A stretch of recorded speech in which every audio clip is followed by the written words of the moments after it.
In this video, we will take a look at layouts in PyQt5 and how we can use them to build responsive and nice user interfaces.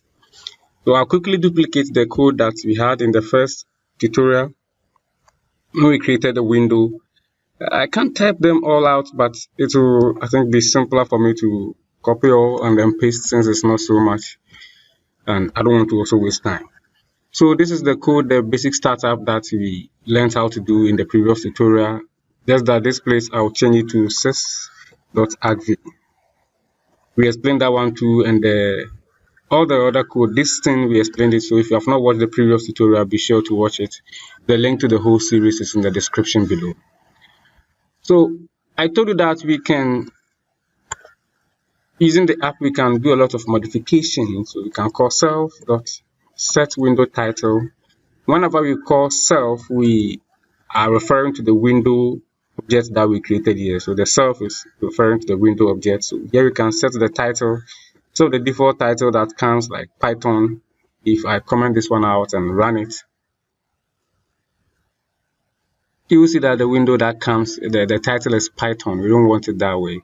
So we want to set our own window title. Here you can say Qt Layouts. And when we run our code, you will see that the title of the window will change.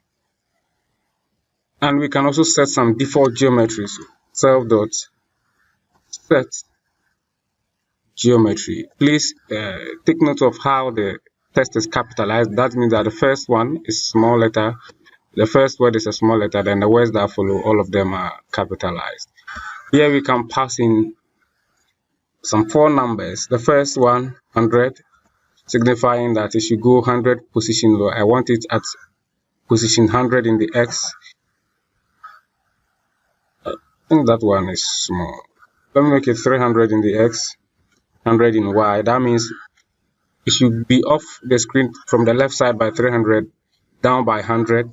And then the size of the window itself should be 500 by 500. If I run this one again, I will see that it pushed this side by 300, down by 100, and then the size of the window. I think I should make this one like 500. In case you're wondering how I'm running it without right-clicking and selecting Run, on Windows is the Shift plus the F10 key. You can also right-click and run, or any of the green buttons you see around you can also use that. So I said we are talking about layout. But first, before we set a layout, you have to set a central widget, which is the widget that will house all the layouts and the other widgets onto the screen. I'll create a variable called cWidget. And then this one will be a kill widget. Of course, we have to import the kill widget. This one is also capitalized. We can import it in PyCharm. If you have not imported a file, you see this underline, I can hover over it and then I click on this one and then it will import it here up for me. Be sure it's the correct library or the class that is imported. And then we can say self, which is we are also referring to the window, set central widget, and the set central widget is the cWidget that we have created, so that we can house other widgets and layouts inside it. Qt comes with a lot of layouts, but this video will focus on the horizontal box layouts, that's the H box layout, and the vertical box layouts, the V box layouts. They allow us to arrange things in a particular order. So the V box layout allows us to arrange widgets or layouts or anything that is contained in it from left to right, and the H box layout allows us to arrange it from top to bottom. Let us create our layouts. The first layout that we will create, we will first of all create a main layout, which will be, or let's take it one step at a time. Layout 1, which will be a V-box layout. Once it's a V-box layout, you want to arrange the stuff from top to bottom. So a QV box layout. This one too has to be imported. You can import it from QWidget here, or if you have already typed it like I have, you can use this shortcut or shorthand to import it. And here we specify where we put that particular layout. So in here I can say that I put it inside C widget for me. Okay, and now that you have created the layout, in fact when we run it you will not even see anything. We see a blank screen because the layout is just not visible. We can add buttons to it to see the behavior of the layout. btn1, because we're creating more buttons, is kill push button. Let me just import it here straight away. Kill push button, I can access it here, and in here the text will just be button 1, and then I'll have to specify. I can of course say add it to layout 1 here, or I can also say layout.add widget and then I'll add the button. Each of them will also work.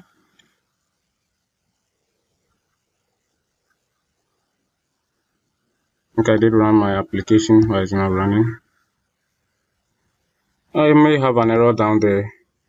Okay, since we are not doing something right, we shouldn't pass it in here. After that we have created it, we can now add it to the layout in a different way. So down by 2 lines, say layout1 dot add widget. We want to add a widget. I told you in the previous tutorial that the widget is just the interactive element on the screen. So here we add btn1, and then we can run our code now to check it. You see that just one button has been added and it's at the center of it, and using layout our screen automatically becomes responsive. You see that it shrinks and expands depending on the size of the window. So that is one of the advantages of using Qt layouts. They make your app just responsive just like that. So if I duplicate this button for a number of times, I think they are too much. 4 is good, and then I change this number, this one to 2, 3, and then 4. And then I duplicate this line also 4 times. I change this ones also.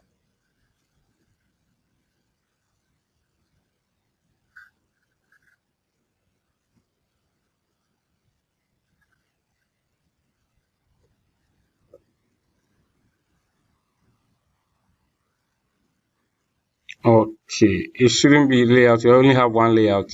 This one should rather change, and then this one remains the same. Now if I run the code again, you see that I have 4 buttons, but they are arranged from top to down because we used a V-box layout. It's arranging them vertically. If we change this our V-box layout now into an H-box layout, which I first have to import,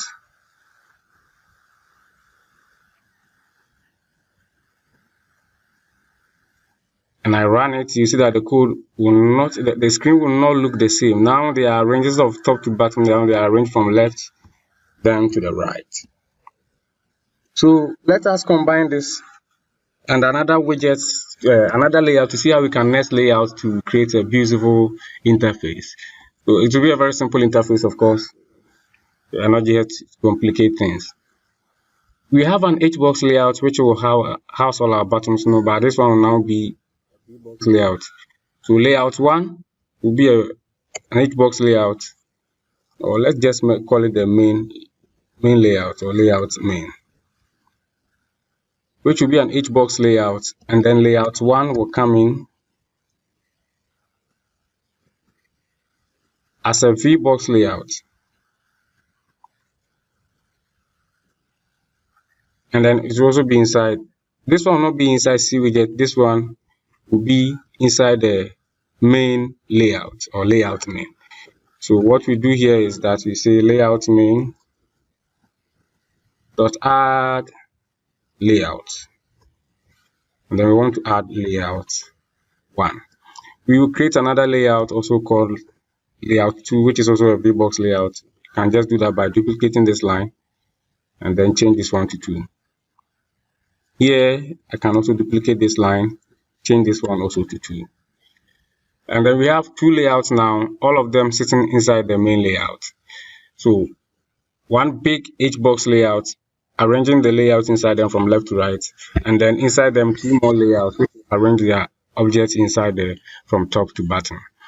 So after we created the buttons, I want us to also create, these ones are residing in layout 1 when we run our code now. Of course, because the other layout is not the buttons will take the full screen.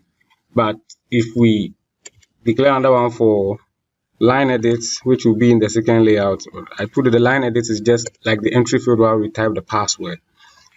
I'll call it entry 1, which is equal to show line edit. This one is capitalized, and of course I can hover over it now to import it, and then I can duplicate this line 4 times or 3 times to make it 4. This place, change this place also. Okay, and then as before, we have to add these ones to layout 2. Layout 2 dot add widget. We want to add entry 1, then duplicate this line 3 times, then change them appropriately.